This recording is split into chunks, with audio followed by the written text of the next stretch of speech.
Acropolis in Athens, Greece. An acropolis is any citadel or complex built on a high hill. The name derives from the Greek Akro, high or extreme or edge, and Polis, city, translated as high city, city on the edge or city in the air, the most famous being the Acropolis of Athens, Greece, built in the 5th century BCE. Though the word is Greek in origin, it has come to designate any such structure built on a high elevation anywhere in the world. The Castle Rock in Edinburgh, Scotland, for example, upon which looms the famous castle, was fortified as early as 850 BCE and would be known as an acropolis, as would be those cities of the Maya civilization which fit that definition, even if they were not built on a natural elevation. Although there were other city-states in ancient Greece boasting an impressive acropolis, and the designation Acropolis was also used in ancient Rome for a series of buildings set on a higher elevation than the surrounding geography, in modern times the word Acropolis is synonymous with the ancient site at Athens. The Acropolis of Athens was planned, and construction begun, under the guidance of the great general and statesman Pericles of Athens.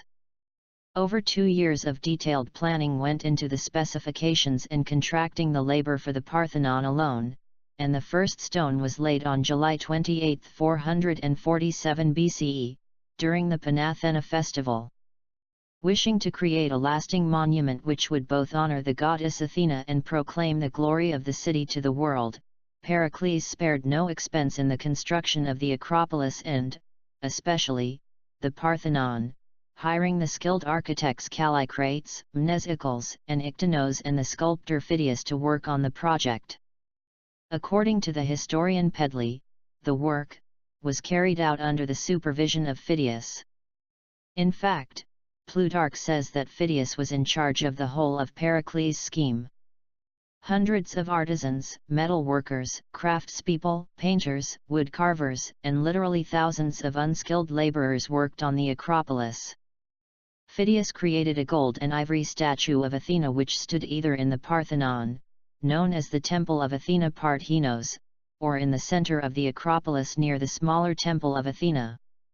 During the Panathena festival, celebrants would carry a new robe to the ancient wooden cult statue of Athena, housed in the Erechtheion. The UNESCO site claims the Athenian Acropolis is the supreme expression of the adaptation of architecture to a natural site. This grand composition of perfectly balanced massive structures creates a monumental landscape of unique beauty consisting of a complete series of masterpieces of the 5th century BC. The monuments of the Acropolis have exerted an exceptional influence, not only in Greco-Roman antiquity, a time when in the Mediterranean world they were considered exemplary models, but in contemporary times as well. The Acropolis rises 150 meters into the sky above the city of Athens and has a surface area of approximately 7 acres. The site was a natural choice for a fortification and was inhabited at least as early as the Mycenaean period in Greece, 1900 to 1100 BCE, if not earlier. There was already a complex built on the hill, and a temple to Athena in progress, which was destroyed by the Persians under Xerxes in 480 BCE when they sacked Athens. The later structures, famous today, were built as a testament to the resilience of the Athenians following the defeat of Xerxes' forces at the Battle of Salamis, 480 BCE, and to exemplify the glory of the city. The 4 main buildings in the original plan for the Acropolis were the Propylaea, the Parthenon, the Erechtheion, and the Temple of Athena Nike. The Propylaea was the ornate entranceway into the temple complex, while the Parthenon was the central attraction.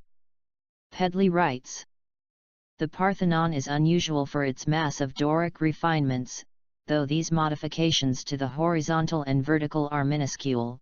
There are nevertheless no true verticals or horizontals in the building, and hence no right angles. At the same time, these refinements impart a sense of mobility to straight lines and avoid a box-like appearance. Dignity of form was thus enhanced by dynamism of forms. The demands on the masons were enormous. All blocks, whether curving or not, had to fit flush, yet everywhere block fits meticulously with block, and only on one or two metopes does the carving betray signs of uncertainty or haste. Precisely proportioned, marvelously constructed without mortar or concrete, held together by iron clamps coated with lead to withstand corrosion, this magnificent structure haunts us today with its astonishing blend of technical know-how and grandeur. Other buildings were added as the Acropolis was in use, and the Roman Emperor Hadrian added his own flourishes to the city, and the Acropolis, during his reign. With the rise of Christianity after Constantine the Great, the Parthenon became a church and the Acropolis a center of Christian devotion. In keeping with the church's common practice, all pagan images were destroyed and modifications made to the temples to bring them into alignment with Christian sensibilities. After the fall of Rome in the west and then that of the Byzantine Empire in the east to the Turks, the Acropolis was transformed into a Muslim place of worship and the Parthenon became a mosque. The buildings of the Acropolis were damaged through ill use and neglect during the Turkish occupation of Greece and suffered further damage during the Venetian siege of 1687 CE when the Italian forces sought to dislodge the Turks from Greece. Following the War of Independence of 1821 CE, the Greeks reclaimed the Acropolis and attempted to restore it to its former glory.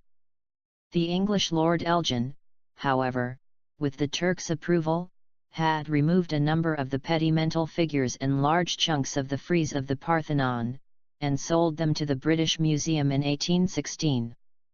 Further, the damage to much of the Acropolis, after years of occupation and neglect, seemed irreparable. Only in the latter part of the 20th century CE was serious restoration and preservation work initiated on the Acropolis site. Such work is ongoing in the present day, including a new museum which houses significant artifacts from the site. Like us and join us at Extreme Collections for more fun and knowledge.